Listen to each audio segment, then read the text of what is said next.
It's Monday, August the 31st, and you're listening to the Three Nerds in a Basement podcast. I'm Vince! I'm Anthony. And this is the Geek Chic Culture Show. We talk about all the cool things in the world. Empty house tonight. Empty? What are you talking about? Well, it's just me and you, man. Yeah, it's a personal conversation we got going on. Therefore, it's empty. It's gonna get sensual. It's empty. It's roomy in here. Yeah, so much room. No third chair, no audience, no man. We stacked the third chair against the wall. Oh, we did. Or I did. Okay, you did. That third chair is kind of technically doesn't exist. This technically has now become a two-man show. Welcome to Two Nerds in the Basement. Oh, man. Episode 1. We did that already. Did we? Yeah, we did. What? Yeah. When? I even changed the logo to say Two Nerds in the Basement. So this is episode 2? No, because I think we did it for like... Was it when Vince was... Or was it when Blaven was in China? Must have been. Because he was gone for that month. Yeah, I changed it for like a month, yeah. Alright. Yeah. Anyways, that's a way back playback. That is... No one understands that. Except for us. The way back playback? No, the reference. Oh, okay. I was like, what the fuck? Okay, never mind. Anyways, yeah. Nothing big this week, right? No, we had no reviews. Nothing. Unless you want to talk about Gundam Full Burst versus Gundam Full Burst. What do you want to say about Gundam Full Boost? The game's really good. Wait, is it Full Boost or Full Burst? I think it's Gundam versus Full Boost. Alright, let's impromptu review. Let's do the Gundam versus Full Boost. Alright, Vince, I want you to hear your thoughts. Okay, but first we should say how much we played. We played... We turned on versus mode. An hour. Yeah. We played a single hour. A straight hour of Gundam versus Full Boost versus mode. With AI partners. Yes, and we randomly chose Gundams. And we don't know how to control it. We just know what buttons are punch. Yeah, I mean, the shoulder buttons are... Like assists, I guess? Assists and special attacks. Triangle's melee. Square's gun. Circle is... Circles change who you're locked onto. Right, and X is boost. Yeah. And double X is full boost. Yeah, it's a full boost. Yeah, it's homing boost. Got that? Yeah, okay. No, so it is a behind-the-back third-person arena fighting game in the vein of, like, Virtual On or... Any other of the really popular Japanese fighting games like that. Like, J-Stars is like this now. You're right, yeah, J-Stars, yes. Or Dragon Ball... Is it... Budokai? Tenkaichi? Yeah, that version. Okay. It's like that, only one of those. You're with Gundams. Yeah. And you pick your favorite ones. Or the ones you've never heard of. Yeah. And then you shoot things and go bang bang. And then stuff blows up. Yeah. And then sometimes you call on special attacks, and then it goes even boom, and then... It goes even boom ear. Yeah. No. Well, so like how the combat works is... Or not the combat, we just explained it. You punch and kick and shoot things. But how you win a match is you have a total life bar. And the more powerful the Gundam you pick, the higher the cost of that Gundam. So say you have like 5,000 stock, just say that, and your Gundam costs 3,000. That means that you only have 2 lives, because every time you die, it takes away 3,000 from your total life bar. Yes. But say I play 1,000, right? I'm weaker than you are, but I have 5 lives. Yes. And then you could always change how big the life bar is, or you can change the time to be infinite or whatever. Right. Like, obviously. But yeah, so like if I'm picking Gundam Unicorn, that's max. Yeah. Right? That's 3,000. And if you're picking like Bear Guy, it's like There's no Bear Guy. Whatever. I'm just giving you an example. Something weak. Blue Destiny. Blue Destiny. Okay. It's 1,000. Sure. Who cares? Like, I think so.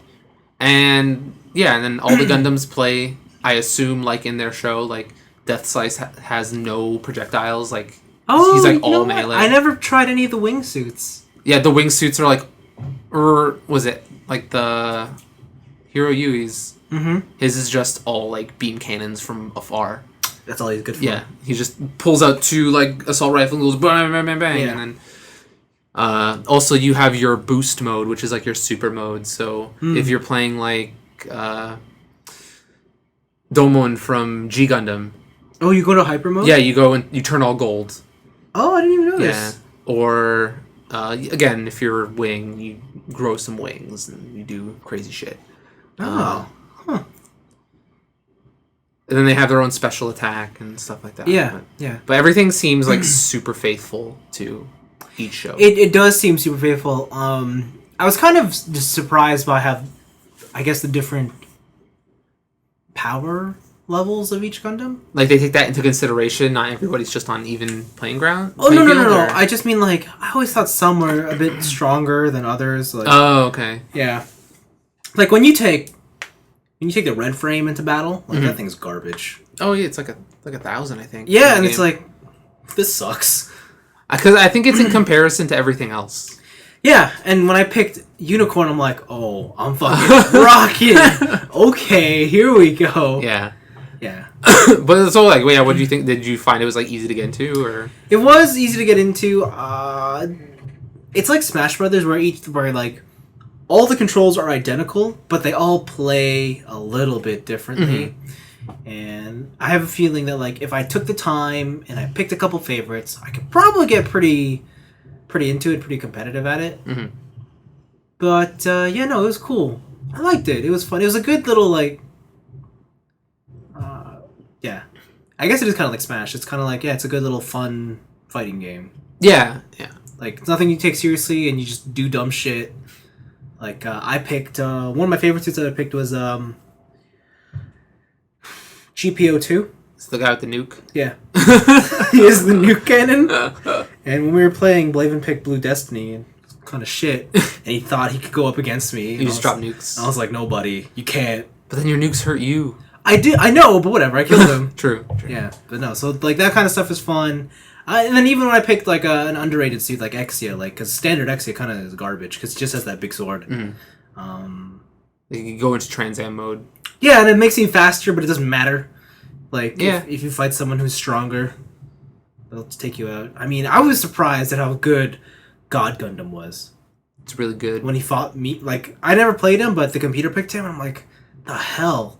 Him and Master Asia, the G Gundam guys are no joke. Like which is hilarious because when I think about what they've considered to be weak Gundams like the Astray and the Exia, I would also put like the G Gundam guys in that same category. Like if I were to think about like, they don't have really big weapons, but they take into account that like, nah, fuck that, we're like anime bullshit. So, yeah, because Domon is the best. Yeah, and he kind of rocks your world. No, it's fun. There's definitely a lot of characters still to unlock, and I'm curious to see what else they've put in. And they're I can't access the DLC because I don't have a Japanese store account.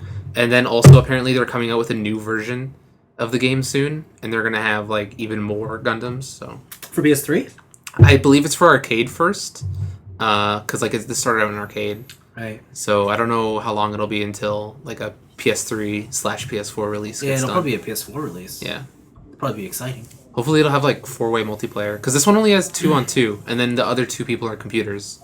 Yeah, that sucks. I mean, 2-on-2 split screen. Yeah, 2-on-2 split screen. Because it does the 4. You can play 4 versus online. Yeah, but yeah, because that would be cool. But then again, 4-player split screen. I think those days are done. So and I always, you know what? I always hated it. I'm not gonna lie. I hated 4-player split screen. No peeking, Vince. All right. I don't want to like have to bring back the cardboard cutout. Yeah. Shit. And strap it to your your flat screen. Yeah. That would be. So it's all about the trust system, man. If you can't trust your friends, you can't be friends. No, we're adults now. We should just do the adult thing and get 4 TVs and 4 systems. And 4 systems, and just sit side by side. True. Or sit in like a square, like line up the TVs in a square.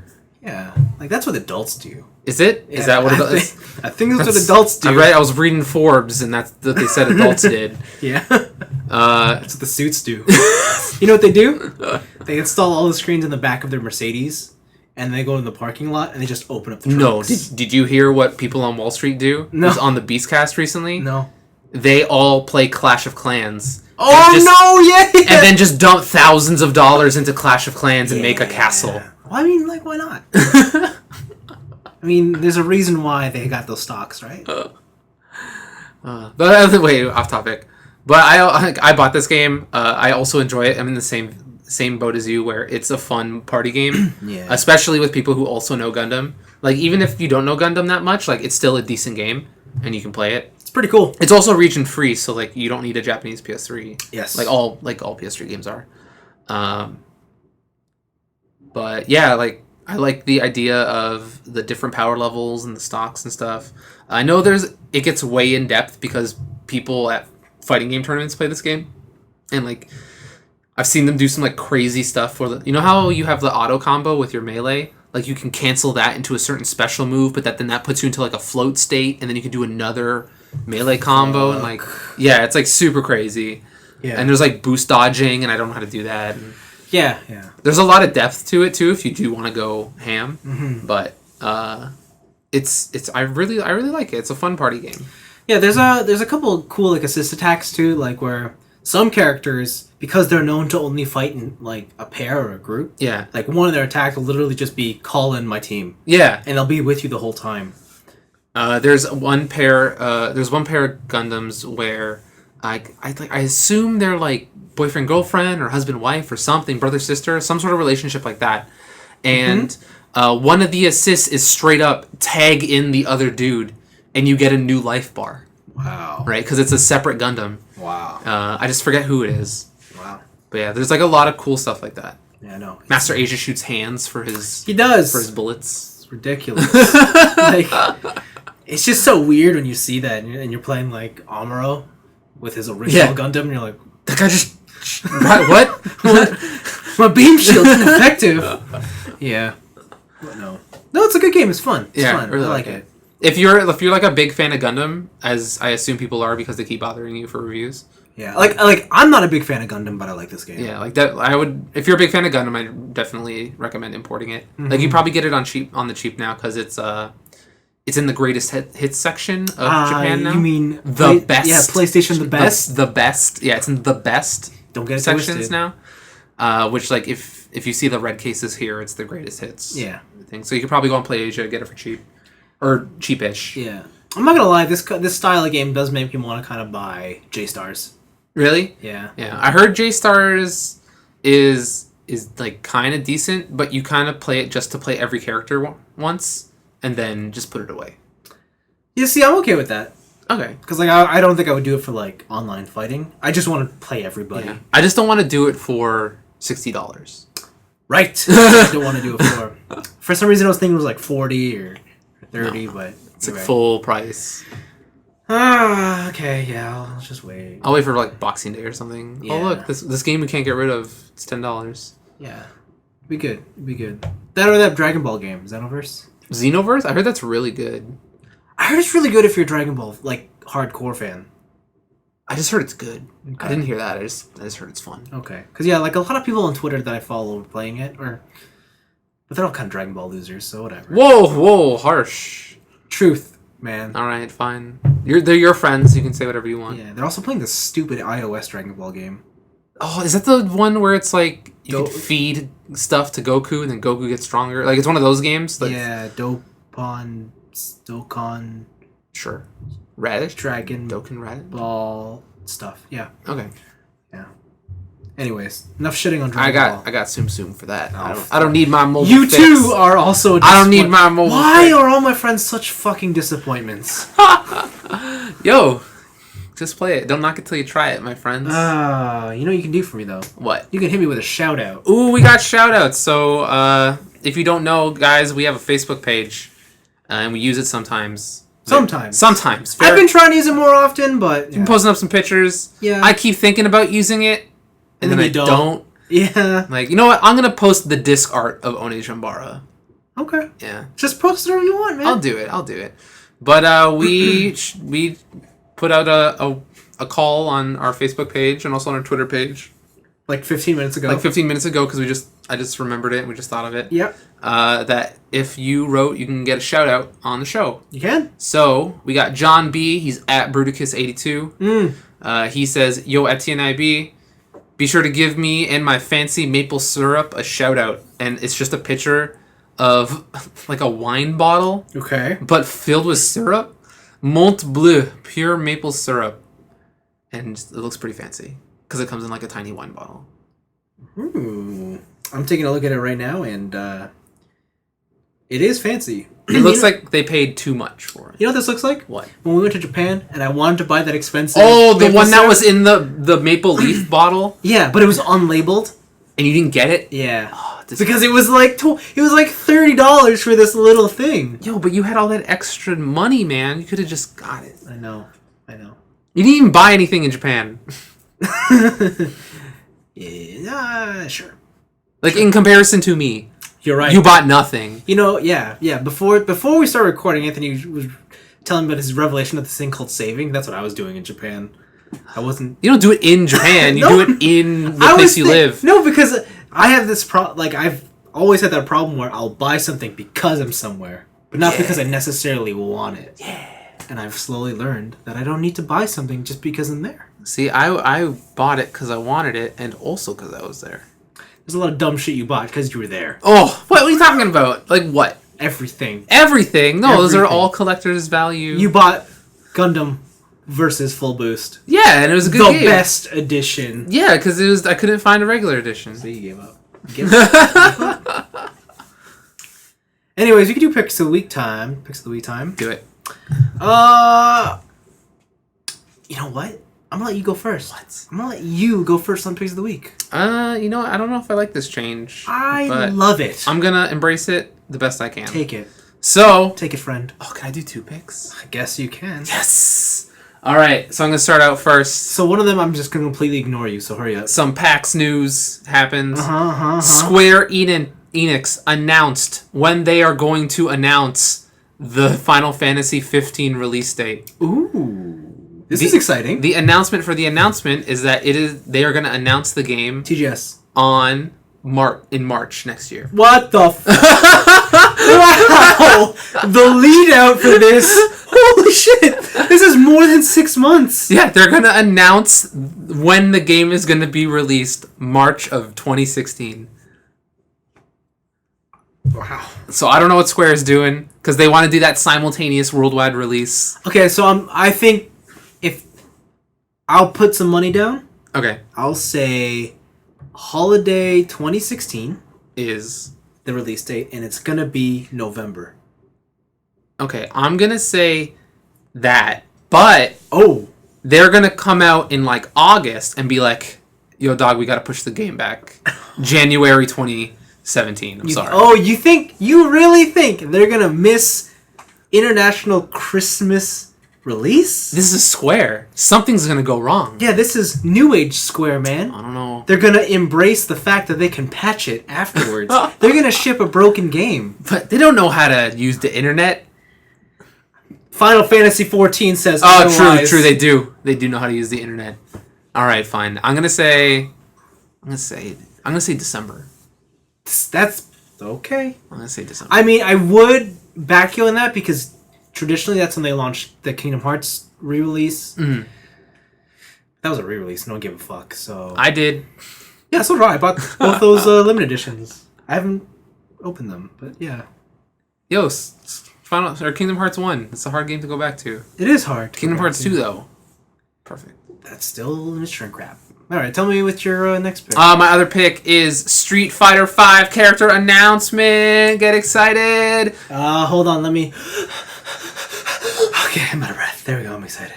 And it's Rainbow Mika from Alpha 3. Our Mika? I'm so happy. I can't believe, of all characters, our Mika.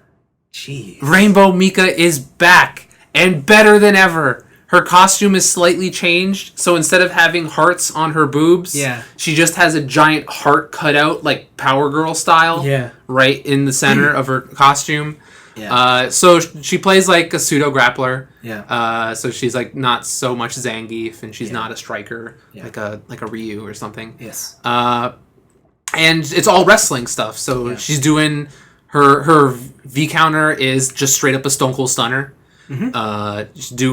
She's doing like suplexes, body drops. You can do Irish whip the person. Yes. And so if you Irish whip them, they'll run across the stage. But if they hit a wall, they'll bounce off the wall and come back to you, and then you can hit them. And also, her tag team partner is in the game for the first time. So Right? Oh yeah, I was watching the trailer. Yeah, she has like a tag team partner. So in a lot of her EX moves, she'll do her move, but then her tag team partner will be just fly from anywhere off the screen. Why not? Right? And just drop from the sky or like fly in from the side or whatever. And it seems like her V trigger, which is her like the one where you power up, is that you can call in your assist character pretty much, a la Marvel. Right. And then have her come in. I don't know if it's only once because I've only ever seen people do it once, but I think it's just to catch people off guard because when you call her in, you don't do any moves, so it's just like, oh, am I going to hit high, low, or I'm not going to hit you at all? Boom, lady drops down. Oh, you mean like you can call this assist once per round? Oh, once per V trigger. Oh, okay. Yeah, that's what it seems like. Yeah, okay. And then they showed off one of her special attacks where she starts it off by slapping her butt, obviously. Throws the character into her tag team partner. Her tag team partner throws the character into the air. And then you two both run towards the falling character and just like double stink face Rikishi style, just like ass to face. Yeah. Crush and then pile driver with that person's head in between your booty. Yeah. So I found my main character, and I look forward There's no other character that you would rate higher than her. I was like, Nikali looked pretty cool. Just like pure... No, I mean, like, what if they, like, announced a character? Armika's... You sure? Like, you sure? You're gonna... You sure? I don't think Makoto's coming back. Okay. So, in that sense, Armika is always the character I loved but could never use. Okay. Because she was so hard to use. Okay. In Alpha. But hopefully with like Street Fighter 4's kind of like dumbing down certain inputs or just making things easier overall to do. Hopefully I'll finally be able to pick up Armika. So what you're telling me is there's no character announcement that'll get you more hyped than this one. I honestly can't think of one. Okay. Like, do you know me better than I know myself? Do you have an idea of what would be exciting for me? Who's that asshole from the EX games? Skullomania? Uh-huh. Yo, but they don't own the rights to that. I'm just saying. Yo, if Skullomania is in Street Fighter 5, I will lose my shit. Game of the year. I thought so. Oh, Skullomania. Skullodive. What a horrible character. He's just a businessman in a skull suit. Yeah, I know. Oh, that game's great. But yeah, for listeners out there who want to get a brief description of what I see when I see Armika, think Ronda Rousey. If Ronda Rousey went a little extra moe on you. Yeah. That's what and then got like really long pigtails. Yeah. And it wore a straight up like luchador outfit. She's got that tough build and posture, but she's got the knock knees going on. And she's like, hey! Yeah. And like peace signs everywhere. It's weird. Yeah, like one of her win animations is her just running around in circles doing the peace signs. It's so weird. I'm just like, okay. Girl of my dreams, Vince. Girl of my dreams. That's your woman? That's your type of woman? Armika, right there. Okay. Now I know. Now I know what to sidestep. Oh, that girl's Ronda Rousey. Here you go, Anthony. I know what to send your way. Okay. Man, Ronda Rousey's very attractive. Yeah, whatever. She's cool. She's cool. Have you seen a Carl's Jr. commercial? No, I have not. Is it like... It's one of like those super sexy, like, I'm gonna take a hot girl biting into a burger. Alright, I'm gonna watch that soon. I watched it, I'm like, this is weird. Like the Paris Hilton commercial? Like that old Paris Hilton commercial? Where she's just biting the... And she's just like getting washed on top of a car. Okay, she's not getting washed, but she's like licking her lips and she's like wiping her... I'm down with this. Yeah. Did you know Ronda Rousey is a Pokemon nut? Oh, yeah! I didn't know that. Did you know she likes Dragon Ball Z, too? Like, she appeared at WrestleMania in an over 9,000 tank. Fuck, man. Man. That's so cool. Girl of my dreams, Vince. Not even... Oh, wow, okay. What are you talking about? J-Law? Oh, J-Law's really... She does hot stuff. You have to choose. Can I...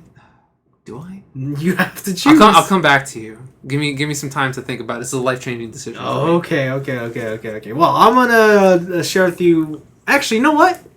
You picked 2, so I have 2. Do it. I dare you. I actually stole mine from Blaven. Oh, okay. Because his was the Civil War cast.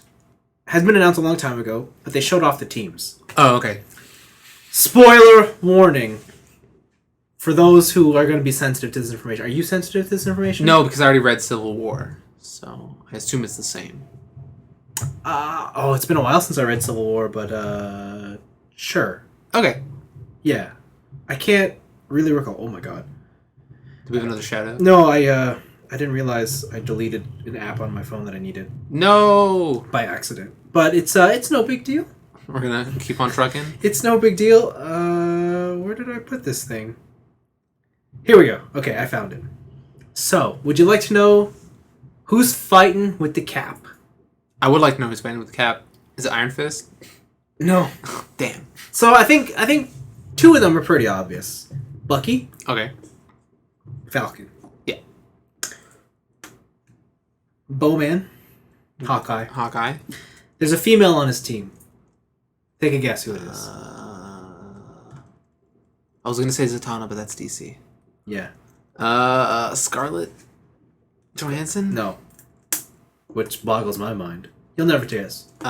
Is it that... Who's the Ant-Man's... Wasp? Yeah, is it Nope. Wasp? I don't know. Nope. I don't know. Oh, sorry. Yeah. Ant-Man's also on Cap's team. Oh, okay. Yeah. Sharon Carter. Sharon Carter. Agent 13. Android 13? Agent 13. Do you remember in Winter... Agent Carter? Yes. Do you remember in the Winter Soldier movie? Uh-huh. His Cap's neighbor, the nurse who was secretly a spy? Yeah. That's her. Wait, in the future? Or in the past? In the present. I thought she was in the past. I thought Agent Carter That's had her Peggy TV show. Carter. Peggy Carter. Oh, okay. Sharon Carter's her granddaughter. Oh, okay. Okay. Yeah. But that's the Civil War lineup, which is, Just them? It's just those sounds four? sparse, right? Yeah. It's, 5, because you have Ant-Man, right? True. And Cap is 1, but yeah, it sounds sparse. Yeah. So here's the Iron Man side. Iron Man, Uh-huh. Black Widow, All right. War Machine, Okay. that's pretty obvious, That makes right? sense. Black Panther, All right. and Vision. The android robot? Yes. Why does he care? I don't know. But yeah, it looks like a 5-on-5. Huh. That seems pretty... Yeah, Civil War in the comics was kind of all out balls to the wall. And this was always the problem with And there was right? that thing with Spider-Man. Yeah. So there's other things I want to say, yeah. 2 characters who are on the cast list but have... No affiliation? Or they haven't revealed their sides yet are Spidey, Okay. Scarlet Witch. Oh. Yeah. Also, you know who's missing? Thor. True, Thor's not there. But he's also been revealed to not even be part of the movie. Wasn't he just chilling in Asgard? Isn't that what happened at the end of Avengers? In Civil War? At the end of Avengers 2? Yeah, I think so. He went back, yeah. Yeah, in the movie verse, he's like, I'm gonna go to Asgard, peace. Yeah, so I don't know. I don't know how I feel about this movie. I mean, it could be cool, could be not cool. I hope this is just like a Kojima flip where it's like, oh, here's 5 people, JK, here's 20 people on each team. That would be awesome. That would be pretty cool. That would be so cool. I don't think so, though. Yeah, in this day and age, I don't know if they could keep a secret like that. I don't know if it's a secret. I just think it's the logistics of it. All the contracts that they would have to sign, all the fucking, CG them in, man. You don't need real people. You got computers. Don't need real people? God. Welcome to the future, Vince. Thought you embraced this. What kind of loser are you? Yeah, you embraced this future. Listen, I'm not ready for the VR MMO scene. Okay? But, yeah, so that's that. And my second pick is gotta deal with cycling. Mm-hmm. So as you know, I've picked up cycling recently. True. And I've done that thing where you just dive headfirst into the culture and try and understand everything about it. And then when you want to pull out, you're like, it's too far. I've put in too much money and time. It's too late. Yeah. This is part of my life now. I can't get out of it. All right. Anyways, so there's a little bit of history. So anybody who knows how to ride a bike or has a bike, hopefully you have gears on that bike, right? I have training wheels. Yeah, most people have, shifters and stuff. Okay. Same thing. Sure, yeah. Training wheels and shifters? Yeah, same thing. Yes. I'm on a bike. If you look at your bike, you'll notice your bike, the shifter will probably say something like Shimano. That sound familiar to you? Sure. Sure. All right, Shimano, the Japanese company, they generally have the monopoly on the shifter market. Wow. Okay? That monopoly. There's two other brands. SRAM, Okay. American company, who only do high-end stuff, and the ultra-rare, high-end only Italian brand, Campagnolo. I want that one. Yes. And they have the coolest names with theirs, because like they call theirs, this is Campagnolo Super Record EPS 11 speed. I want that. I don't even know what it is. I want and that. you're like, well, that's a cool name. Anyways, SRAM have introduced brand new shifting for your bike. Okay. Okay? So the way you shift your bike right now is hit the lever, and it pulls the cable moves the derailleur, and chain moves over. Yeah. Right? SRAM said, we don't need a cable. Fuck the cable. Okay. So they said, we're going to put a computer somewhere, or like a tiny little electronic microprocessor. Okay. On each of your gears, there's going to be one in your handles, no cable, electronic wireless, let's do this. Huh. And it's exactly what it sounds like. It's wireless shifting. If you've ever had to shift a bike, you'll know sometimes it can be a bit dodgy, like sometimes the chain won't slide in. Or to get caught in between. You'll get caught in between, or if you've ever done it under load, like you're climbing up a hill and you try to shift, like it'll be really violent. Yeah. Because there's a computer there, it's always going to monitor, and it's always working properly. That's awesome. Doesn't matter what you do, it always works. The other thing they did is they changed the game on how to shift. So usually on your bike, when you have the right hand, right, that controls everything at the back. Okay. Right? So that's like usually your 8 to 11 speed stuff. And your left hand does the big rings that you're connected to your pedals, right? All right. Sounds familiar? They said, fuck that. We're just going to make it really easy. Right hand makes you go up a gears. Left hand makes you go down gears. That's pretty cool. That's it. And they said, because it's wireless, so like think of it like paddle shifting on a car. Like right, left, Oh, okay. go. And then they did this other cool thing where it's like, but we have one more thing. If you just hold it, the whole thing will shift continuously up. So I want to go from 1st to 11th. Yep. And it'll just go. That's it'll awesome. It'll go all the way up the gears. That sounds awesome. Yeah. You're probably wondering, well, what do I need that for? When you're on really... What? Is it like I specifically don't, but... No, you actually might racers. need it. You might need okay. it. Like, because think about a really steep hill climb, okay? Okay. You're going up this hill, you need your lowest gear. What happens when you get to the top of the hill? You're going to come back down. You need your highest gear. Right? Oh, okay. So that's generally what you need it for. Anyways, it's bleeding edge tech. Oh, this is like super expensive, isn't it? It's bleeding edge tech, okay? All right. Components are made from like titanium and stuff. Okay? All right.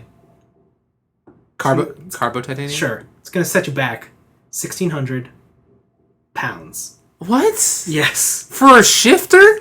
So, something I always knew bikes were expensive, but I didn't realize how expensive they got. I never realized how expensive anything can get. That's true. Any hobby or any sort of market you get into, the high end is high. Yeah, you introduced me to high-end toys pretty much. Yeah. My idea of toys is I go to Toys R Us and there's like a $10 Spider-Man and he does some stuff.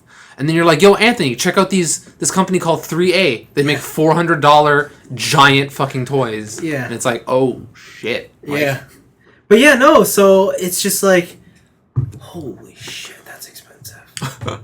And like, it's at the moment, it's only available to the pro scene for like racers and the teams they sponsor.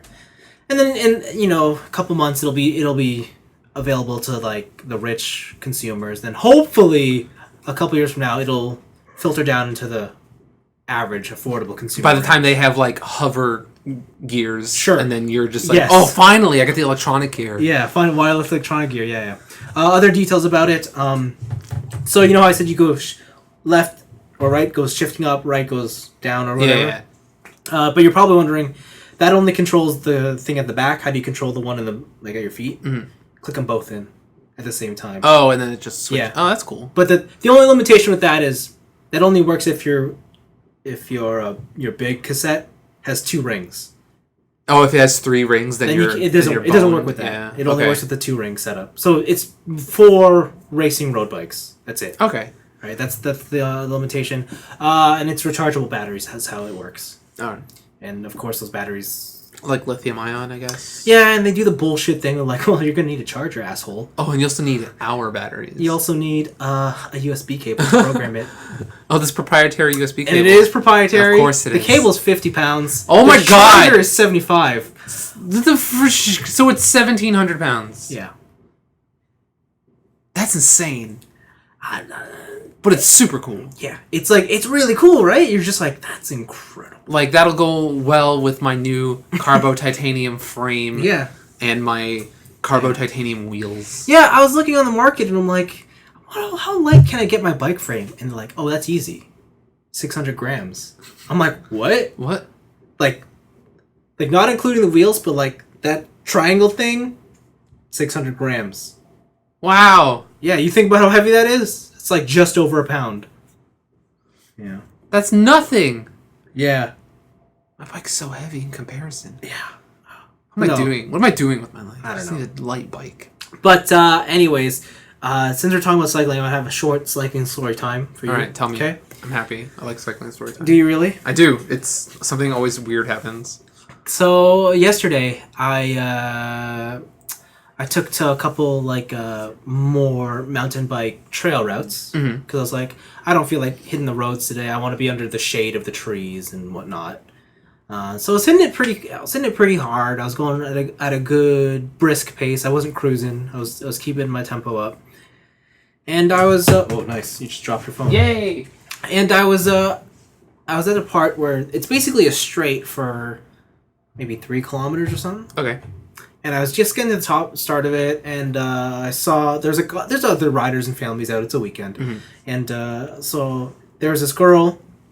She was riding pretty like at cruising pace, whatnot, or maybe a little bit faster. Anyways, I thought nothing of it, so I went alongside her left side, and just as I pulled alongside her, I could tell from the corner of my eye she looked over.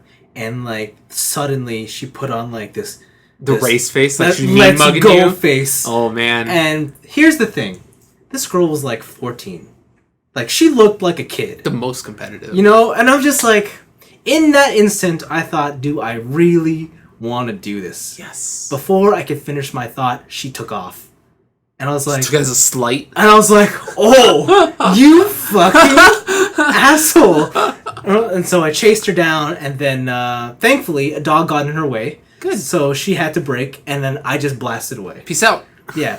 And I felt kind of like, at the time I was like, yes. But then I thought about it, I'm like, what the fuck's wrong with you, man? You just crushed a 14-year-old girl. Like, who cares? Okay. So, like, I would have done the same thing. Oh, I know, right? And I'm just like, why? What? But I was thinking, like, why did I do that? I've learned this thing about me, that I don't care about competing, but when I get into a competitive situation, I hate losing. Yes, of course. Like, if someone's like, yo, let's just like bet on this, I'm like, I don't care, like whatever. It's like, let's see who gets there first. It's like, I don't care. But if some circumstance happens where like my hand is forced, and I'm in this situation, I hate losing. You need to win. I need to. It doesn't matter what it is. Yeah. And I need to win. No, I understand that. I understand it. So I understand where you're coming from. Like, you stomp that girl. You do whatever you need to do, Vince. Yeah, man, I had to. I didn't look back. I was like, don't look back, Vince. Don't look back. How is she ever going to learn? Yeah. You know? Yeah, exactly. You're her rival now. Clearly, right? But, yeah. Speaking of, like, being competitive and stuff, So, do you know what a recovery ride is? Is it like when your muscles hurt and then you just go light? Sort of. So, you know when you go to the gym, like, you pump iron, right? Like, just pumping all day, Vince. You're going hard, but, like, there is that one day of the week where you have to take a rest day. Yeah. Okay, so... That's when I go to McDonald's. And... yeah. So cycling has the same thing to a recovery ride. The thing about cycling, though, is it doesn't matter how hard you ride, it's generally low impact on your body. Okay. So you don't need to have a full, like, day off. You just need a ride where you're just slow. Just cruising. You're just cruising. And generally, most people use that type of ride so that they can ride with their friends. So they don't have to, like, pressure them into, like, going fast or anything, right? Yeah. I take recovery rides usually every Sunday, like today. And, but I have the hardest time doing it. Because the minute I see someone in front of me, I need to pass them. Man. Like, it is rough. You have a problem. I do. And they could be, like, they don't have to be competitive. They don't have to be like going on. They could be an old lady carrying her groceries home, and I'm just like, no, I'm not No, sitting old lady. behind you. I'm not sitting behind you. I'm getting past you. You got a problem. Yeah, but yeah, that's my life, man. That's my life. How about we change things up? What the heck, Vince? What? It's like this dark side of you, like all these old people just get in my way. Like, Let's change things up, okay? okay, Let's do a letter. do it. Wait, what? Yes, let's do a letter. This one is from Brendan Okay. Grella. I think that's what the email said. It says, "Hi guys, What's up? been listening for about a year now. Well, That's- thanks for sticking along that long. Damn. Thank you. With all the buzz around Dragon Ball within the past few months, it had me thinking back to watching it on YTV. You must be Canadian, sir. Unless he's like, oh, I only get that bootleg Canadian television. This American television is garbage. He's an Asian. He's like doing like the knockoff DirecTV bullshit. He's on his roof with Yeah. like a tiny TV. Yeah. I went back to watching it recently and was surprised at how different the Funimation dub is. From the Canadian dub? And I was surprised at how different the Funimation dub is different from the one I grew up watching. Okay. Yes. Is there any specific version you guys prefer of this series? I'd love to hear your thoughts. Thanks, Brendan. So I guess if you're gonna rewatch it, like definitely watch Kai. But Okay. in terms of voices, Like the dub? yeah, like I don't really have a preference. Really? Yeah, so like the Japanese one is nice because a lot of the characters sound really cool, but then Goku is really annoying. Well, Goku's a girl. Yeah, well, it's just her voice is ear piercing. Like Goku's specific voice is just like killing eardrums. Okay. But everything, but it does sounds cool. And then in the dub, like there's a lot of side characters who just like sound like garbage. Or a lot of the old dubs, like the quality of the voice acting is you can tell they're just verbatim reading from a piece of paper. Yeah. In comparison to like today's dub acting, like stuff has gotten better over the years. Far better. Right. So I guess it depends on what you want. Like, are you okay if you're okay with reading? Maybe go with the No, I don't sub. think he's asking. I think he's asking what our personal preference is. Oh, what our personal preferences? I think back in the day, for sure, I would have wanted the dub, 100%.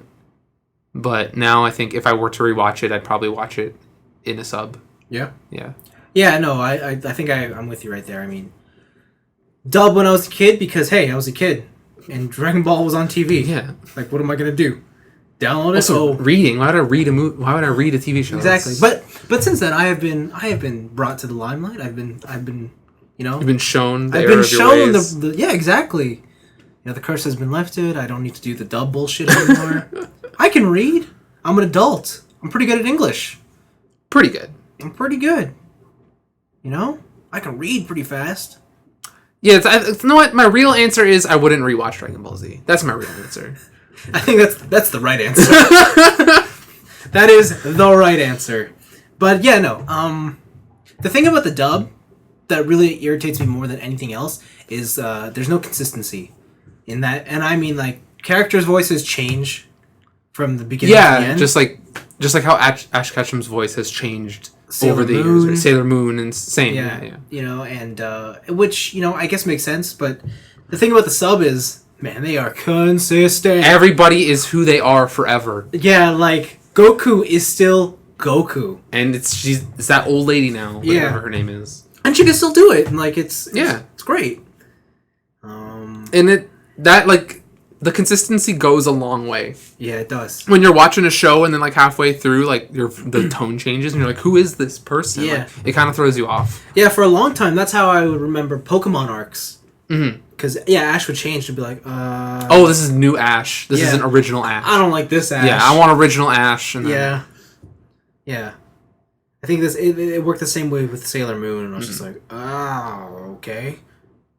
I was debating rewatching Pokemon. Like That the would be dub. interesting to revisit, but how far would you go? I would go all the way. Oh, Touchdown. Like, all the way to current. yeah. Oh. I would start from because that would be like Pokemon. The story in Pokemon, at least in the TV show, not that complicated. Stuff that happens. Team Rocket shows up. They fail. They get blasted off, and then they catch Pokemon. Jeez. Right. So I would just have that on in the background or something. Jeez. Like, the new Diablo patch just came out. Shut up. And I just need something in the back. You know. No. You know, man, Pokemon. How far did you watch up to? The last episode I remember is there was a Blastoise on a tropical island. Maybe that was a movie. Okay. Sure. And do you remember like the subtitles to the arcs or no? No. It was still original Ash Ketchum voice. Yeah, okay. I only noticed the other ones. I was like 18. I'm like, oh look, Pokemon's on TV. Let's check it out. What's wrong with his voice? Yeah. And then, I stopped watching like Pokemon every week. Yeah. A while before that. So. Yeah. I guess. But when I was a kid and I was watching it every week. Yeah. Yeah, I was still in original Ash Ketchum voice. Mm-hmm. So, not that far. Okay. And it was still original 151. Like. Yeah. Yeah. I think. I definitely made it a little farther than you, but my stopping point was on Misty left. Oh yeah, she did leave. And I was like, this ain't cool anymore. And then it was just him and Brock, or they brought in that new girl? Well, yeah, and then Brock leaves. And then it turned into like Pokemon something else, and he meets that new girl, and then Brock comes back. Yeah. Yeah, I didn't do any of that. The minute the original gang broke up, I was like, I don't want to do this. Okay. Like, you just broke my family. Did you ever have that Pokemon CD where it was the songs, and then Brock had that song about Officer Jenny and Nurse Joy? Yeah, I have it. Yeah. It's the movie soundtrack. That was good. That was a good soundtrack. It also has the entire Poke Rap. Awesome. In order? In order. Cool. Yeah. Fuck, man. I knew that whole thing. Got 150 or more to see. The memories. To be a Pokemon. I'm gonna make that my ringtone. It's a good ringtone. I'm not gonna lie. People hear that be like, oh. Now I can't steal it because you said your idea on air. Poke Rap ringtone? But yeah, so answer. Don't watch Dragon Ball. Don't rewatch Dragon Ball Z. Okay. Maybe rewatch Dragon Ball because that's old enough to where you're like, oh, nostalgia value.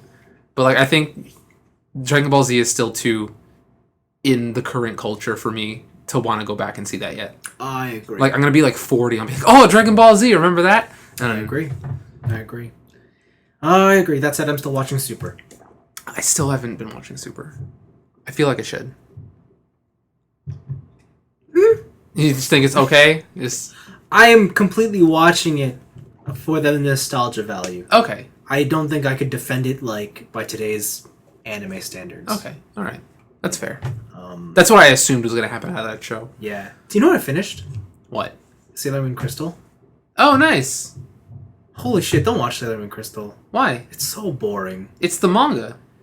No, it's not the manga. It's really boring. Wait, does the end change the end? Does it? No, it's the same. It's just so rushed and it's just so boring. I don't know. So I had a gift card to Chapters. Tell me. And so I bought the rest of Sailor Moon. Holy shit. So I bought 7 volumes of Sailor Moon. And so after I'm done... Origin? Gundam Origin. Like, I only have 2 volumes up to Origin until I'm Wow, you're that fast. I'm super far. So I'm on volume 9 now. Shitty. There's 12, but the last 2 haven't been released. So I'm going to start Sailor Moon again. Incredible. Wow. It's a lot. But yeah, like, I was watching Crystal, and then I was also reading the manga at the time. I'm like, oh, this is just straight the manga, so I stopped watching it. Mm-hmm. But I guess it changes, or... I don't know. I guess there's just not as much as you can fit in a 20-minute episode versus a book. Oh, okay. You know? Like, maybe some pacing issues. It goes really fast, but, like, you don't really get a sense of who the characters are. Oh, okay. You know, it's like... instead of Sailor Moon and her friends, it's Sailor Moon and her tools. She's like, fire, let's do this. Assists, let's go. Yeah. Thunder crash, please. Yeah, thanks. Now I'm gonna go kiss Tuxedo Mask for like 5 hours. All you guys be jelly. Now watch me pull up my fucking heart rod, and we're gonna use our love me powers and kill the darkness. And then take all the glory. Yeah, pretty much. Alright. Yeah. That sounds like Sailor Moon. Oh, and then, oh hey, Chibi Moon's here too. Which one though? There's like, isn't there 2 of them? Isn't there the one from the future? No, she's from the future. It's the future one and not the real one? It's the future one. Okay. It's the future one. Because on the final cover on volume 12, on the final cover, it's Sailor Moon with 2 Chibi Moons. Whoa. And I'm like, what's happening right now? And it's like, I want to get there. Whoa. Cool. Yeah, but I will actually know this is perfect. I'll tell you what I actually did this week that was worth my time. What? Well, first of all, if you've been following the Facebook thing, I've been building Gundams. What? Yeah. Why would you do that? Nobody wants Gundam reviews. I know, right? I know. I built a Zaku. The thing that I didn't share on Facebook is that on that night, I actually built 2 Zakus. Oh! Of the same ones? That's kind of. Okay. They're not the same ones, but they're kind of the same ones. Okay. Let's just say they're both red Zakus. Oh, do they both have a horn? They're both commander types, yes. All right. Yes. So I built the Zaku Amazing, and the other one I built was Char's Zaku from Gundam The Origin. You know what? I've been reading, I said I'd never buy a Zaku. Yeah, you kind of want a And I was Zaku. like, Char Zaku's real cool. Isn't it? He's just like, why is he so fast? He must got extra boosters. Nah. It's just the Gundam. It's just the Zaku. Well, technically, he removed the limiters. It's still just a Zaku. But yes, it is just a Zaku. But anyways, yes.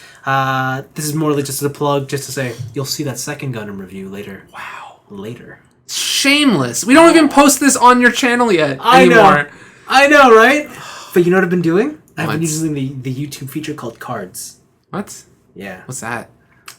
In the top right corner of the video, you'll see like an exclamation mark. Okay. Click it. What does it do? You'll see links to my videos. In your own videos? Or in...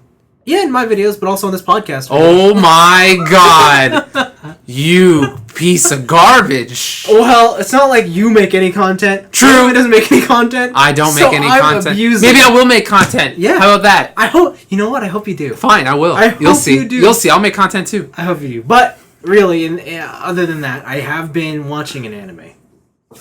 Sailor Moon Crystal, you told me already. No, but it starts with this. It's called Steins Gate.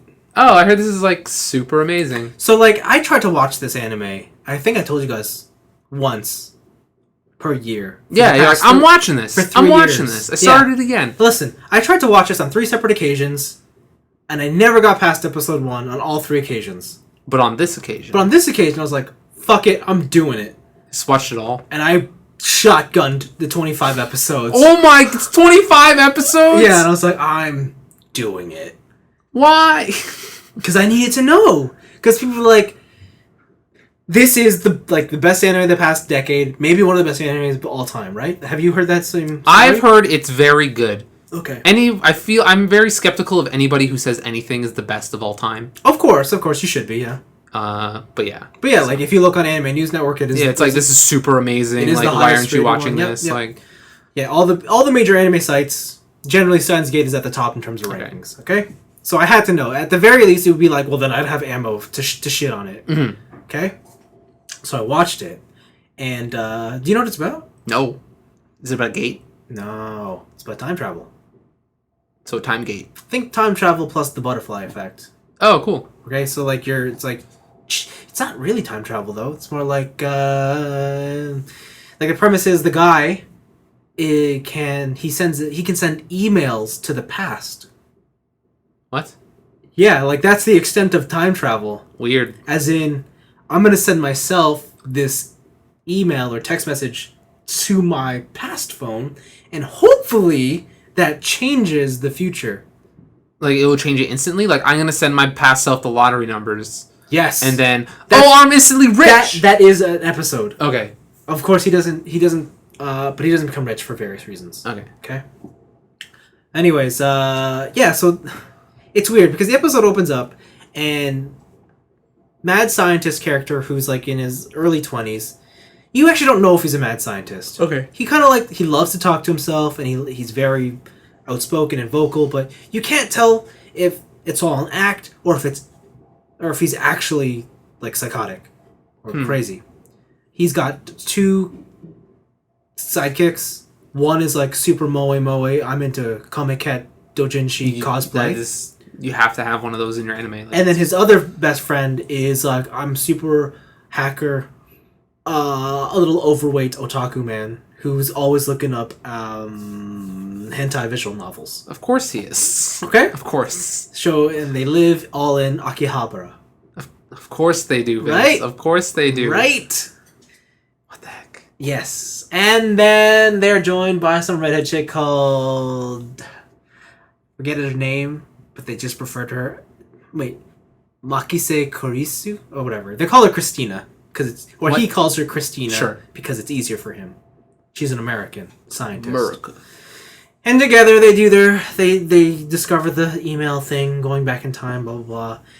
Anyways, I had, like, the show fucking forces so much bullshit onto you in the first episode, and that's why I can never get by. Like, what kind of bullshit? Like, information or just, like, everything? Morality things? Or... It's more like information, so, like, the main character confuses you enough. Yeah. And then his side character's like, well, what the hell are they doing? Why are they here? And then they throw in the email thing of, like, but they don't really explain it. Then there's a girl that's dead, and you're like, what?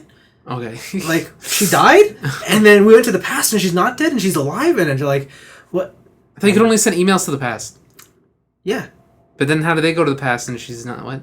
Sorry. He sent an email to the past. It changed the timeline because of the butterfly effect. And now, so she's alive. Now she's alive. What? And he's the only one that can retain memories of these past world lines. Of course. Oh my gosh. Right? So it's so like, what is going on?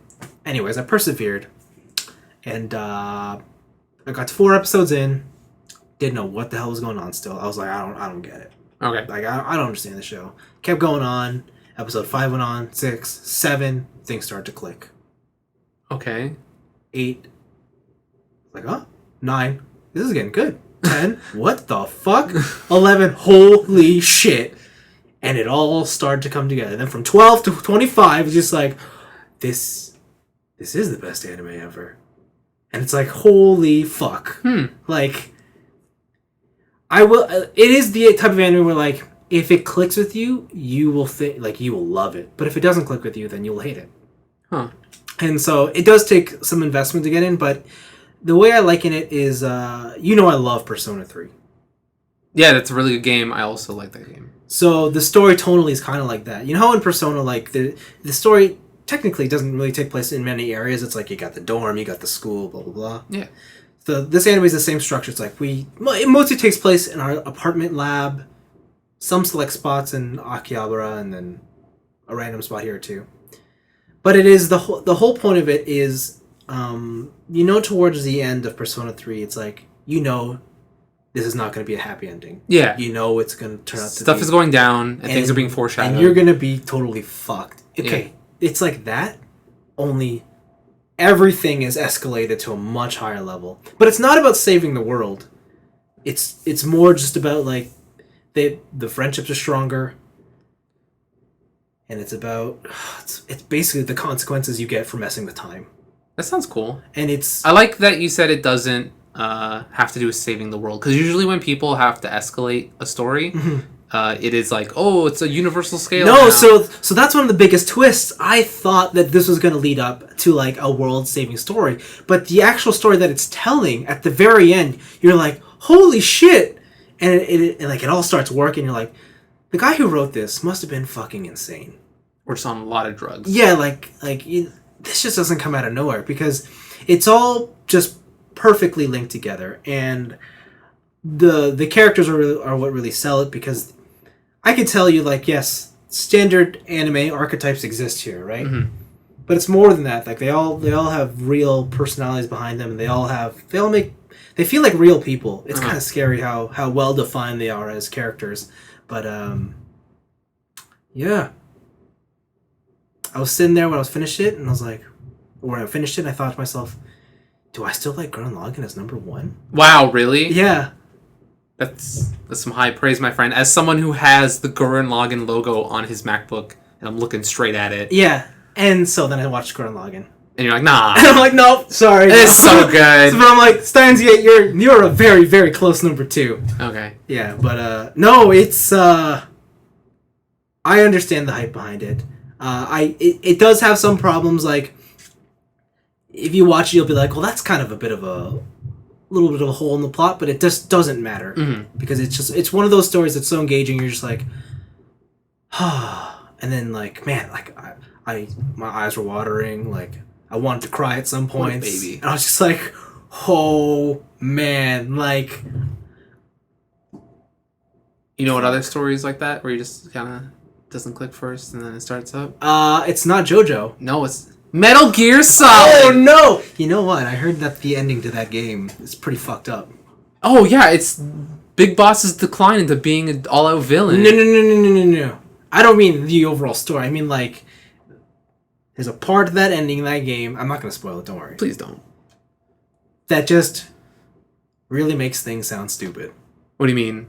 Like it retcons something or? I'm not even saying. Let's just say you're either gonna be like, I am so into Kojima's stupidity that this is amazing, or you're gonna be like, this might really be the biggest fucking troll anyone's ever played.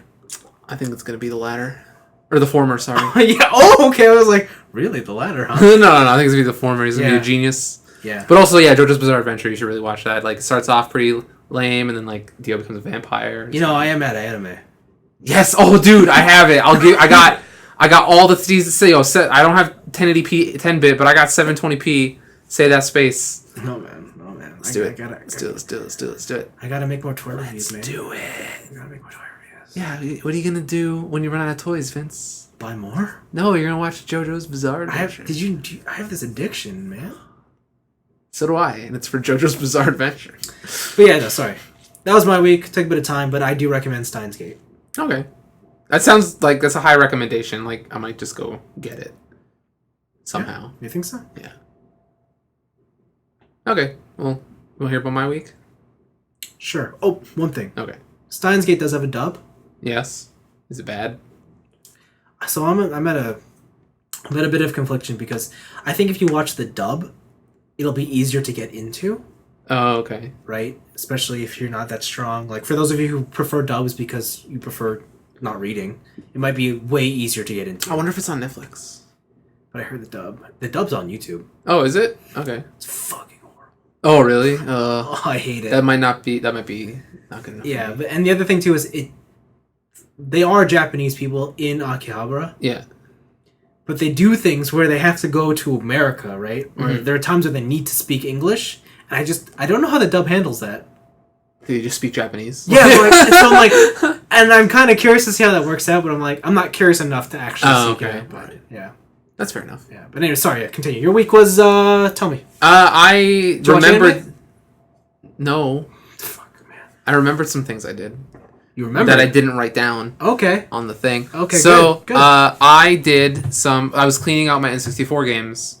I feel like you're always cleaning your games. Yeah. So I'm finally done cleaning cartridges. Like, I have no more cartridges to clean. Oh man, is that a good thing? Are you like that's the weight off my shoulder, or you're like, where's my fucking crack? Everything just works now, and I'm like, I should go buy something that's dirty. Just clean it. Oh, you sound horrible. I know, right? Oh, and disgusting. so I need something that's dirty, and I'll clean it.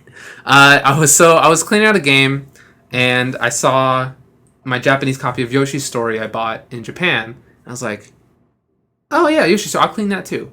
So I opened it up, and I was like, I wonder what would happen if I put this into an American cart. So like just the gray. So I put the Yoshi Story Japanese board into an American cartridge. Is this like the equivalent of taking someone's hard drive and putting it in a different enclosure? Pretty much. Okay. And so I did that, and I popped it into my N64. Yep. I did not know this. N64 is only hardware region locked. Oh. So what you can do is that you can just straight up play Japanese games on your North American N64, but you just need a different cart. So what I know on the back there are two like holes pretty much. They're like indents. And those allow the American games to go into the it's a perfect fit. It's a slot. And there's a different groove and different slots on the Japanese cart. Wait. So when you put the Japanese cart in the American thing, it just stops. Wow, so wait, the region locking is like just a physical indent? It's just a physical indent. It's just a piece of plastic that stops it from going in. Why don't you just cut those off your 64? That's probably the next step. Okay. So I'm just going to go do that. Okay. But I also recently learned that this is the same thing with the Super Nintendo. Oh, really? Oh, I guess that would make sense. So if there's these two clips inside the Super Nintendo, if you just snap those off, you can just buy Super Famicom games and just play them. That's awesome. And it opened up a whole new world of me scouring PlayAsia. Oh, and I'm like, man. I should have bought more in Japan. I gotta go back. How are the prices on PlayAsia? Because I know they're pretty expensive. PlayAsia is pretty expensive, especially with shipping and stuff. Like, it might actually, if you are looking to like start a collection, it might actually just be worth it for you to go to Japan with an empty suitcase. Oh, just buy games and just go ham. Yeah. Yeah.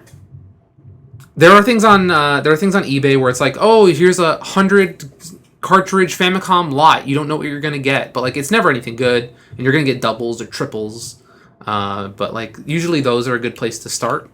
Yeah, if you have nothing. Yeah, if you have nothing and you want to start a collection, you can do that. But yeah, like I just had this like epiphany of like I could have just bought all those N64 games that were dirt cheap, like $1, like 100 yen for that N64 Goemon game. Yeah, those were pretty cheap. And now I want to go back to Japan. I think we all want to go back to Japan. Let's go back to Japan. It's a question of money. Just win the lottery. Just do that. Let's get a lottery group going. We'll all chip in every week or whatever, however, every month. Those are never good. And then we split it. We're never going to split it. You know I'm just going to take it and run. What if I pick it up? Yeah, like you're going to pick it up. Yeah, it's like, oh, look, I'll do it this week. No worries. Like, no. And then be like, something's up, Anthony. No. Something's suspicious. Anthony, if there's ever a day where you come up to me and say, I'm going to take responsibility and the lead on this one, I am going to be fully, like, just aware, be like, something is fucking wrong with the world. What happened right now? No, I'll do it. Yo, you want me to edit this podcast? I'll edit this podcast. You know, I'll just be like, what the fuck? Did he just get... What's going on? I've turned a new leaf, Vince. Turned a new leaf. So yeah, that's like a crazy realization. I wanted to do like a PSA on the podcast about that. That's cool. Yeah, if you can buy there's the carts have proprietary screws. They're like a special type of screw where the grooves are on the outside of the screw and not in the middle. Mm-hmm. And so you have to buy those off of I bought mine off of Amazon. Yeah. They're like, it's like $5. Oh wow. Yeah. So and you get a set that opens N64 and N64 Super and NES cartridges. Okay. And then you can open them up, clean them out. What Japanese exclusives for the 64 were there? For the 64, I would just a lot of it is actually I want a Japanese version of a certain American game, right? Just for I want a Japanese version of Mario, Jet Force Gemini, Mario 64, okay, just stuff like that. And then there are Japanese exclusives, but most of that is just I want the cool version of the game I already have. Okay. And then there's a lot of exclusive stuff for Super Famicom I would want. I want to get the Mother games and everything past Mother. I think did Mother 2 get released here? Yeah, it's just not Mother 3. Yeah, so I can get a physical copy of Mother 3 or something, right? Aren't they re-releasing Mother? Yeah, on the Virtual Console. Oh, that's what it was. That's why I'm not buying it. Okay. Yeah. On the Wii Virtual... Is it Wii 2? I think it's just Wii U. I'm not sure. Wii U Virtual Console. Yeah, and so man, if you want to get into importing, I just learned that hot tip. Real easy. I kind of regret not getting a 64. I'm sorry, what? I regret not getting a 64 as a kid. You don't have a 64? You want to borrow my 64? No. You want to go back to the good old days? I remember my mom, she was like, do you want one? I'll get you the Pokemon Snap bundle. And I looked at it and I said, I want a PlayStation. That's a smart choice. I didn't get a PlayStation. You didn't get a PlayStation? What was the point? I didn't get either. You should have just got the N64 then. I know, right? Oh, I know. That's why. I was just like... And it was the Pikachu one, so it was yellow and blue. Yeah, and it had the embossed Pikachu on I remember it was on sale for $100. My mom's like, you want it? I'll get it for you. Because we were at Toys R Us, and I'm like, I really want a PlayStation, Mom. She's like, okay, well, we'll see. It never happened. It never happened. Man, you messed up. I did mess up. At least for me, with the Super Nintendo, I wasn't old enough to realize that existed at the time. Oh, I was old enough. I was like, fuck. I was just like, I got this NES. It's so fun. Yay. Yeah, I think I've told this story multiple times. The day I got my NES was the release day of the Super Nintendo. Oh, wow. Yeah. So TJ had the Super Nintendo. And then you had the hand-me-down. Yeah. And I was like, oh. I was like, this is cool. And I remember I would rent the games. But by then, the game stores dropped Nintendo. Oh, okay. Right? So I had no way to get new games anymore. Yeah. And that's why I was stuck with this box of shitty NES games. What? That sweet boxed sealed copy of Total Recall? I gave that to you! Yeah! I still got it. Okay, good. That's awesome. I didn't even have to clean that one. It's brand new. You can tell how often I played it, right? Okay, I got story time of tell me. video game addicted Anthony. I'd love to know. So this is another situation of one of my best friends as a kid. He lived behind me, and so my parents built like a gate in the fence so that we could like just walk through our backyard into each other's backyards to go hang out. Okay, when you said gate, I was thinking like a dog door, but okay. No. It's like you take out a panel of a fence and it works as a door. Yeah. And so we would just use that to hang out all the time. So one day, he was going on vacation, right? And he was going to be gone for a bit. Okay. And I only had an NES. I'm like, this NES is like not that cool. Like, yep. He's got a Super Nintendo. So little old Anthony. Okay. Saw from my room window, I could see into their backyard. Saw when they were going out to put stuff into their car. Yeah. To go to the airport. So I snuck and I broke into their house. Oh man. And I opened the back door. I snuck up. I broke into my friend's house. Yeah. And I snuck up the stairs and I closed the computer room door because I knew where it was. I hang out at his house all the time.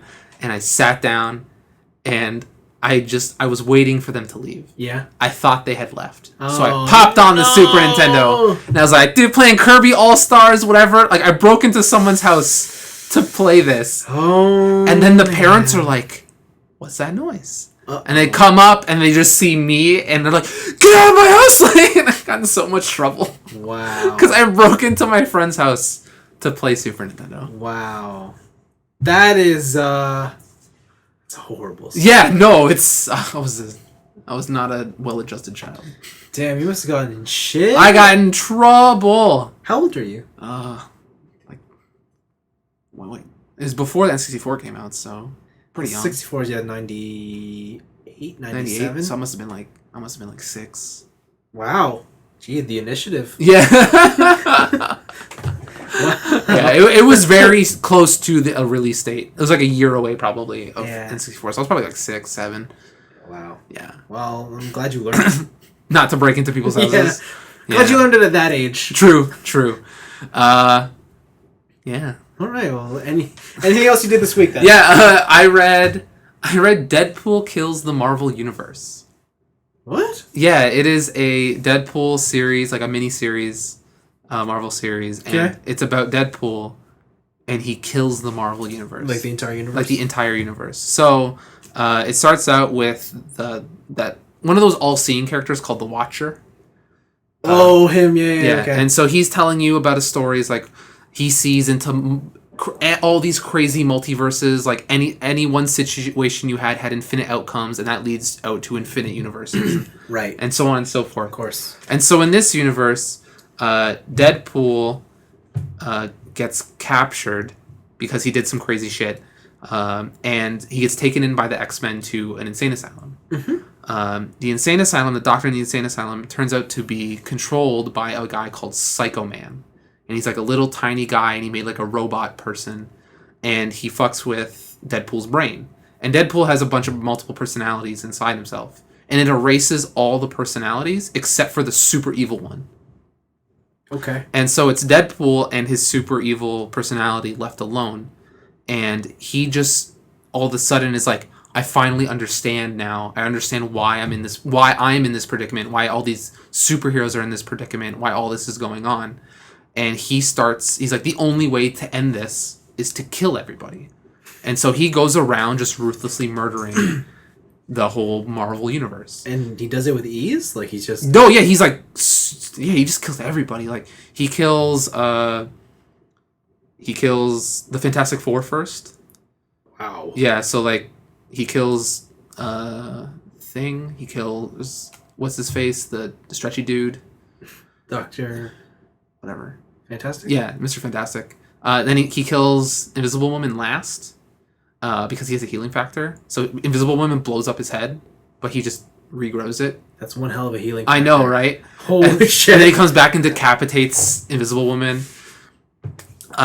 He kills the Hulk by like waiting for him to turn into Bruce, and then just decapitating him.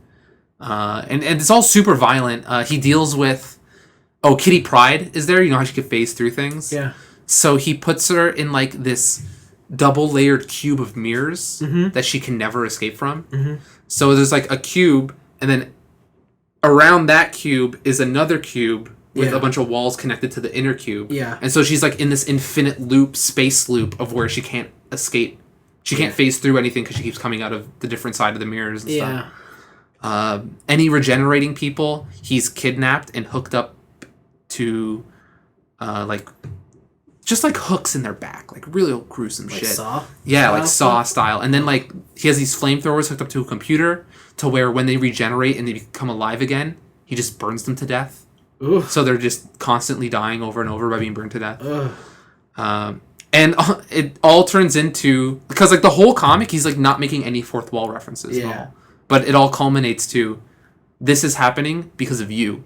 And it's the reader. And he, in one of the last issues, he mentions how like, oh, Wolverine, you always have the most trouble. It's not even because you're healing factor. It's because you're popular. You'll never die. It's because you're popular. And like, I'm just gonna spoil it because it's pretty cool. But the final thing is that he uses like the Tesseract or like some sort of the Cosmic Cube. He uses something. One of the like the space items, and he uses it to go through to a time stream.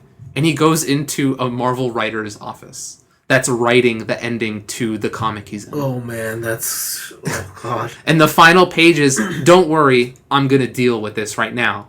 And so he's going to kill the writers, but the next page is blank. Because he killed the writers. There's no more comic. And I thought that was really cool. So this is just kind of just like a one-shot? Yeah, it was a one-shot thing. Like, it's 4 issues. Like, it's super short. I left a bunch of stuff out, like even though I kind of told you the ending, but there's a lot of details. There's a lot of details, and it's just really cool. Like I was reading it, and I was like, "How is he gonna do this?" And he just murders everybody like ruthlessly. Wow, that's just the way he kills the Avengers is so cool. But I bet he has a lot of cool ways to kill people. And then the other thing I've been doing is Diablo 3 came with a new patch 2.3. And also, the start of Season 4 happened. Wow. So they added... So, wait, hold on. So these seasons, are they... You said Season 4 started? Yes. It sounds like they're going with the actual seasons? Like winter, spring, summer? I think so. Because, like, each season isn't the same length. Oh, no, okay. Yeah, like Season 3 was way longer than Season 2. Like, Season 2 barely lasted, like, 2 months. Oh, okay. And so, like, I don't know what they're doing with the seasons or what they use to determine... Maybe when they got enough cool ideas, they switched the season. But so in Season 4, they've added, like in other seasons, they've added new legendaries that do new things and break your characters in different ways. But they've also added new difficulty levels. So the torment levels, which used to go up to 6, now go up to 10. So it gets exponentially harder as you go up in torment levels. Also, they've changed the way that rifts are done. So to go into a Nephilim rift, which is just like, I do this rift, kill the boss, get a bunch of loot, right? It's just a quick way to get loot. Those used to cost Nephilim rift coins, which you did bounties for. Okay. But now you can just open them for free. You just open them. And now greater rifts, which are the ones where you do a trial, and then based on your performance in the trial, you get a difficulty. They are done, you start at 1, and then you keep working your way up the ladder. So the next time you enter it, it'll be at an upgrade from the last level you beat. So if you were at 1 and you beat it just super fast, it'll bump you up to like 6. Okay. And then you do level 6, and if you, depending on your performance there, and eventually you'll peak out and you'll need more gear, and then whatever. That was to curb people from mooching off of better geared players like me. So I would join a game and like people who were just decked to the nines and like all the best gear, I'd be like, yo man, I'll help you out too. And I would just switch all my skills to a support class to make them do something way better. And then I would get the reward from that, which is obviously not at my level. So that was to curb people from mooching. Good. And the other thing they added is a cube. It's called Kansai's Cube or Kanai's Cube. I forget. It's something with K. But there used to be a cube in Diablo 2 called the Haraja Cube, where you would put things in the Haraja Cube, you'd fuse them, and then something would come out. Like you can make the secret Cal level portal in the Haraja Cube. So now they found the real cube, the one that the Haraja Cube was based off of. Yeah. And what you can do with this cube is you can open up portals with different recipes. Like you can go to the, what's it called? There's 2 different worlds. There's the unicorn world that was in since the beginning of the game. There's a new world, or 3 worlds actually. The cow level, they've remade the cow level, so that's back. And then they've also had a greed world. So in the game, there's like treasure goblins, and in the greed world, it's like where all the treasure goblins live, and you can go into that world, and that's just like Loot City. Like every enemy drops millions of gold, and you get all kinds of gems and legendaries and whatever. And then also the big change with this cube is you can deconstruct legendaries to store their power within the cube. So legendaries have like usually have passive effects. For example, so for one, there is a monk staff called the Flying Dragon, and its passive effect is on hit you have a chance to double your attack speed. That's like one of the high end, like you want that. Okay. So what you can do is you take that item and you put a bunch of other materials in it, into the cube and that item. You transmute it. I see. You're saying. It destroys that item. Right. But it stores the passive power in the cube. And so you can equip that passive power without actually having the weapon. So it's a passive on your character. Wow. So it's like I could be using like 2 really fast weapons and then using the double speed bonus from the Flying Dragon. Can you only put 1 passive skill in that cube? So you can have you can collect all the passive skills. But you can only activate. You can only activate 1 at a time. So 1 weapon, 1 armor. I see. And 1 jewelry. Oh, that's a lot. Yeah, so you have 3 passives at one time, and this has opened up the game to an insane amount of builds. It sounds like the game would just be broken. Yeah, and so I think that's what they're trying to do is they've realized that the loot grind can only go to a point. Yeah. And like eventually what you want is you want to make your character as broken as possible so you can do the super high greater rifts. Yeah. And then immortalize yourself in the season ladder. So when you do greater rifts, your time and your stuff is put into a ladder. Yeah. So it's like, you did a tier 6 rift in 9 minutes, you're X place on the ladder. And if you do that rift with 4 people, it's a separate ladder and all that stuff. So each season is a set amount of time. You start out with a brand new character. Who'd you play with this time? I started as a monk because there is a new set with the monk where do you remember the monk at all? I remember the monk, yeah. So he or she has the skill. It's like a 7-sided strike. Yep. Where you just turn into ether and you just kick people all over the place. Yeah. So they have a new skill where like that pretty much refreshes almost instantaneously. Wow. Yeah. So you're just like going around hitting people, and then you can get other items, other legendaries that are like every enemy you hit with a 7-sided strike, it also applies exploding palm. Yeah. And exploding palm does when they die, the enemy explodes, and that does AoE. Does AoE damage. And then if those people already have exploding palm, they take bonus damage, and then those explode like a chain of explosions. So it's basically fireworks. Yeah, pretty much, but of blood. Okay. Okay. Yeah, okay. Yeah, so I was like, I really like that set. That set looks super cool. I'm going to try that. There's new sets for the wizard and his or her Archon mode. Yeah. The super powered, like, you turn into magic, pretty much. Oh, yeah, that's right. So there's new stuff for that. There's new stuff for the witch doctor. Cool. But yeah, there's a lot of new weapons, a lot of new stuff. And the new cube kind of opens the game up to letting you customize a way you want to play, but having that not necessarily mean that because you're not using the top tier build, you're not useless. Right? I see. So you can have some of the top tier items and have those passives, but then take like a set you like that's maybe not used as much and be able to play your own way and then also carry your weight. I see.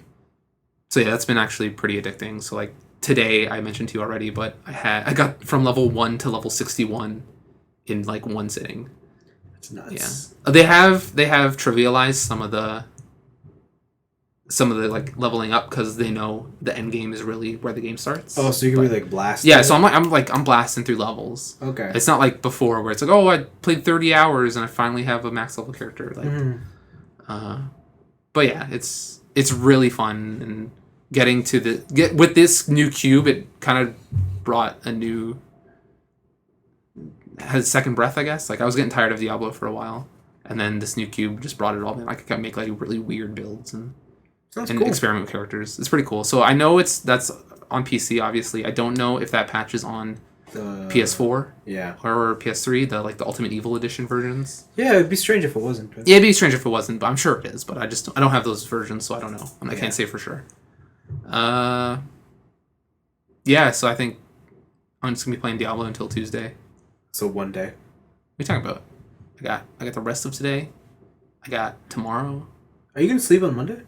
Am I gonna sleep on Monday? Yeah, because I'm gonna go to the store bright and early. You're not gonna be like all jittery in your bed and be like, oh my god. I'm also gonna do that. I'm gonna be like, oh, I can finally, I'm gonna do it, and it's like I fall asleep. Oh, it's 3 a.m. I'll wake up, and I don't, and then it's like, oh man. I know how this goes. It's 3 a.m. I take forever to go to sleep. Oh, okay. I see. Like, so just on a normal day, like I'm gonna go to sleep at 11. Like I probably actually fall asleep at like 1 o'clock. And you're just sitting in your bed? Yeah, like I'm with my eyes closed, and I'm like, I just want to fall asleep, please. And I probably fall asleep at like 1 o'clock. Oh wow. Like when we went camping the one time, you guys were just out in like 10 minutes. Yeah. I was there for like another hour. That sucks. And I was like, I can't. Just let me fall asleep, please. That sucks, man. Yeah. You should have slept outside. Shoulda. That's what I did, man. Mistakes were made. It's good. Cool. But yeah. Other than that, it's been my week. Cool. I mean, next week looks to be Next week is just Metal Gear. Like if I have anything other than Metal Gear, I'll be surprised. interesting. I don't even know what I'm going to talk about next week. I don't even know what I'm playing this week. Metal Gear. Such as I don't know if I want to play Metal Gear. Can I have a pre-order? I don't have a pre-order. You thought you did. The heck, man. I have two. Can I have a pre-order? I don't think so. Come on. No, if you don't want it, I don't have one. I'll buy it off. I don't have one. But you just said you had two. In my head. Okay, fine. Yeah. You got your copy of Metal Gears. But on Xbox. Yeah, it's the same thing. Oh, I still can't believe I'm doing that. I don't know what to tell you. Yeah. Oh man, look, the collector's edition. I don't want to play it on this console, but I want all this stuff. That's balls. I'm just gonna take the shrink wrapped game, go to another EB, trade it in. So you're gonna be. What time does the store open? I think it opens at 9, so I'm gonna wake up at like 8. Wow. Get to the store. I don't think I can't remember the last time I did that. Like I was so excited for a game that I had to pick it up when the store opened. I did that for Grand Theft Auto, but that was a midnight release. Yeah. Oh yeah. I guess if you count midnight releases, then yeah, I can remember back to my last one. We did it for Arkham City. Yeah, but that was like 3 years ago. True. No, that was 4 years ago. The game's old. Yeah. Yeah. No, I don't know. No, I remember the last time we did it. What? I think it was Monster Hunter 3 Ultimate. What? That was a midnight release? No. Me and TJ woke up at 6:30 to go to Walmart at 7. Whoa! Yeah. Dedication. And we bought the only 2 copies the store had. That's pretty good. Yeah. But yeah. Metal Gear. Can't wait. Yeah. Cool. I guess that's everything for this week. Yes. Like everything that's new. Yeah, and everything. Anything else you want to talk about? Anything you want to bring up? I don't know. Do you have any PAX news? There's nothing really. You know what? I don't pay attention to PAX. You know why? Why? Indie Mega Booth. True. And I heard the fucking dumbest thing ever. Tell me. What constitutes being indie? Oh! I think it's like a state of mind or a state I of was being. like, fuck this! Indie is a state of being? Yeah. I was so hipster. When I heard that, I'm like, this is why I'm not into indie games. You know what, though? I'm just going to shout out a podcast that doesn't need to have a shout out. Yes. The Giant Beast Cast. That's a quality podcast. The Beastcast is, definitely one of my favorites to listen to. Like, they always have interesting topics. Like, they were just at PAX talking to the Indie Mega Booth and, like, how stuff works over there. Yeah. They have interesting topics. Definitely. Like, I'm for the longest time, I've always wanted to drop the Bombcast, but I feel like... You had nothing to replace it? Yeah, and I think this is it for me. It's really good. Yeah, like, it's the thing. It's weird how Giant Bomb's changed. Like, Bombcast got Dan Reichert, who I fucking hate. But Mario Party. He brought Mario Party. Fuck that guy. And he brought Oreos dipped in nacho cheese. That guy's like a mid-30s-year-old who's still trying to grow up. Like, that sounds like me. That's true, but you're 10 years younger. And True. And we're trying to teach you the ways early before you get there. Before you've seen the worst case scenario, and you're like, this can't be it. We can't. Yeah. Like, the guy's like, I don't like fucking cream cheese. I'm like... How do you not like cream cheese? Anyways, but the Beastcast has that excellent addition in the name of, I forget his name. Austin Walker. There we go. He's You know what? Austin Walker is like what I think is the average listener to the Beastcast. Like that's what I think when I think who does the Giant Bomb crowd cater to? It's this type of guy. Okay. And what PhD candidates? That's who you think? No, but like he's into video games, but he's also into like other stuff. Like other stuff that's kind of like slightly out of their wheelhouse. Yeah. Like I feel like that's the normal, or that's the average listener to the. I don't know. He got me to want to try an anime. Yeah, like he talks about some cool things. Maybe it's because I totally relate to what he talks about. I heard Kids on the Slope is really good. Yeah, but he also recommended Cheese Sweet Home. We know that's fucking. That's garbage. Awesome. I have all the books. I know. That's so like good. Your favorite thing. Yo, that story is surprisingly dark. Yeah. Oh, I like that story. You know what else is dark? What? The Binding of Isaac. Yeah. What? Did you been playing that again? No, but I never played it. But like. You didn't know that? No. It's just like a religious mom traps you in your own room and you have to traverse hell. And you attack people with your tears. I can't believe you like that. What? It's not that bad. Really? Like you can't stand school live, but you can do. No, but like I'm controlling the kid who's getting his revenge, because you can kill mom in that game. Like I'm freeing him by partnering up with the devil. Okay. But like school live is like I have no control over this. These people are just gonna be sad forever. I guess whatever. That's okay. That's the thing. Scary games and scary movies. I can do scary games. I can't do scary movies. Okay, yeah. I heard because I heard the most interesting description of the Binding of Isaac. What? Like it's like a Tool video. Yeah. No, that's accurate. And it's like, but I think, and they're like, a Tool video is cool for the 3 minutes it's on, but I don't want to have to stick with it and then live with the repercussions of it. Yeah. No, there you go. That's it. It's a Tool video. And when I heard that, I'm like, huh? That makes sense. It's like that's actually perfect. This is not for me.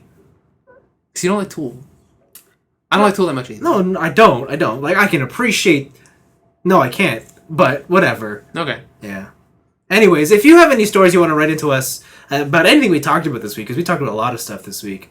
Did we go long again? We went extra long this week. Yay! I think there's a 15-minute buffer, but you're looking at least an hour and a half. Nice. Which is, traditional here when we're down to two people. We have to talk more. Yeah. For some reason. I think it's a subconscious thing where it's like we need to fill time. Because without that third person, we're whatever. We need to bring in 5 people and see what happens. We'll just talk for 5 hours. Like, so I think there's a problem with that. Like somewhere between 3 and 4 people on podcasts, there's this threshold where it's like you get crosstalk. Okay. Or there's too many voices in the room, and sometimes it just. I don't know, actually. We gotta implement the school system of like... Raise your hand? Yeah, raise your hand when you want to say something next, and then when they're done their sentence, they look at you to give you the signal. I mean, yeah, everybody that knows me would think I would actually do that to them, yeah. So, sure. Let's do it.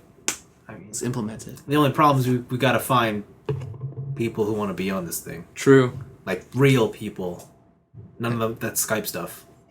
What do you mean? I mean, like, people sitting in the room. Oh, yeah, no, they gotta come over. Yeah, we don't do those online internet things. We did that once. Did we? Yeah, we did it for... What was it, E3? And then I recorded my own audio track, and you recorded your own audio track, but we're not in the same room together. Right, yeah, okay. I thought you meant, like, when we're in the room and we Skype someone else in. Oh, no. That would be weird, because, like, we all know, but they have the lag. Yeah. I figured out how we could live stream this thing out. Can we just get a capture device? You just do it on YouTube. Can we? Yeah, you just hit live stream. Yo, let's do it. The only problem... Let's do it. I don't know where we would set the camera. We'd have to bring in, like, a table. Or we'd have to change up something in here. Yeah, like, I don't know... Maybe we could put it on top of your Gundam unicorn box. Yeah, I don't know where we put the camera, and I don't know what kind of visuals would we provide. Like, it would be... But yeah, because I've been doing that with my other thing. Yeah. I'm down. You literally just hit live stream. I'm down to become a YouTube sensation. It just works. Yo, man, YouTube gaming channel. They're looking for peeps. I think you should apply. Wait, is there a job there? No, I think you should just do stuff. Make a channel or something. I just don't know what I do. Like, again, it always happens of like, man, I want to do something, but it's like, I just don't want to do a Let's Play. Hey, just, I don't know. I got nothing. Just do a Let's Play. If you guys got ideas of anything you can do, write in tniab.letters@gmail.com. I got all those old games. Good. I could do some of those old games. If sending in an email is a bit too much work, just comment on this video on YouTube. Twitter, Facebook. If Twitter's too much work, you can go to Facebook. Facebook.com. Yeah, if you don't tniab. have, if you don't have a Facebook and you're still listening to this somehow, just on an RSS feed off the website we posted to but never use. Yeah, you know what? You can write the question in our review on iTunes. As a 5-star review. You write 5 stars, and you can click in the description. You just write your question. Ask us anything you want. Yeah, go for it. As long as it's 5 stars. Yeah. 4 stars, we're gonna be like, I don't know. Yeah, anything below 5 stars. I don't know if we'll read your question, but there you go. We'll take it into consideration. Yeah. Hopefully next week we'll have a bit more of a rounded. Oh, we won't. Oh yeah, no, Blaven's out at a tournament, so we got 2 peeps again. No, TJ should be back. Oh yeah, TJ should be back. Yeah, TJ should be back after a month of absence. Yay! Our producer.